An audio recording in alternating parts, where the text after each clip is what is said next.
ഇന്ന് നൈനുക്കുട്ടിക്ക് ക്ലാസ്സുള്ളൊരു ദിവസമായിരുന്നു കേട്ടോ. പക്ഷേ ഞാൻ അലാറം ഒന്നും വെച്ചില്ല. കാരണം ഇന്ന് ഉച്ച വരെ ഉള്ളൂ, ലഞ്ചൊന്നും കൊണ്ടുപോകണ്ടല്ലോ പറഞ്ഞിട്ട് അങ്ങനെ കിടന്നുറങ്ങിട്ടോ. നേരം വെളുത്ത് കണ്ണ് തുറന്ന് നോക്കിയപ്പോൾ 7 മണിയായി സമയം. 7:30 ഉള്ള ബസ്സും വരും കേട്ടോ. അങ്ങനെ എന്തൊക്കെയോ ഒരു സ്നാക്സ് എന്തെങ്കിലും കൊടുത്തു വിട്ടാൽ മതി. അപ്പോൾ ഞാൻ കുക്കമ്പറൊക്കെ കൊടുത്തു വിട്ടു കേട്ടോ. അങ്ങനെ രാവിലെ എങ്ങനെയൊക്കെയോ ഞാൻ ധൃതി പിടിച്ച് അവളെ പറഞ്ഞു വിട്ടു. അതുകൊണ്ട് വീഡിയോ ഒന്നും എടുക്കാൻ പറ്റിയില്ല കേട്ടോ.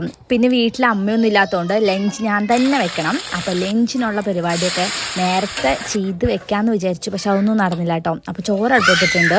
നൈഹുക്കുട്ടി എന്നെ ഹെൽപ്പ് ചെയ്തു കേട്ടോ, ചോറ് അരിയൊക്കെ കഴുകാൻ വേണ്ടിയിട്ട്.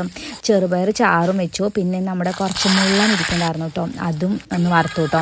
പിന്നെ നമ്മുടെ കൂർക്കുപ്പേരി വെച്ചിട്ടുണ്ട് കേട്ടോ. കൂർക്ക് ഇഷ്ടമില്ലാത്തവരായിട്ട് ആരും ഉണ്ടാവില്ലല്ലോ, നല്ല ടേസ്റ്റാണ് കേട്ടോ. കുറച്ച് കൂടുതൽ ചെറിയുള്ളി ചതച്ച് തരണം കേട്ടോ, നല്ല ടേസ്റ്റ് ആയിരിക്കും. അങ്ങനെ അതൊക്കെ കഴിഞ്ഞ് ഇങ്ങനെ ഇരിക്കുമ്പോൾ നൈനുക്കുട്ടീനെ കൊണ്ടുവരേണ്ട സമയമായിട്ടോ. അപ്പം ഞാനും നൈഹുക്കുട്ടിയും കൂടിയിട്ട് അവളെ വിളിക്കാൻ പോയിട്ടോ. അപ്പോൾ ഇതിന്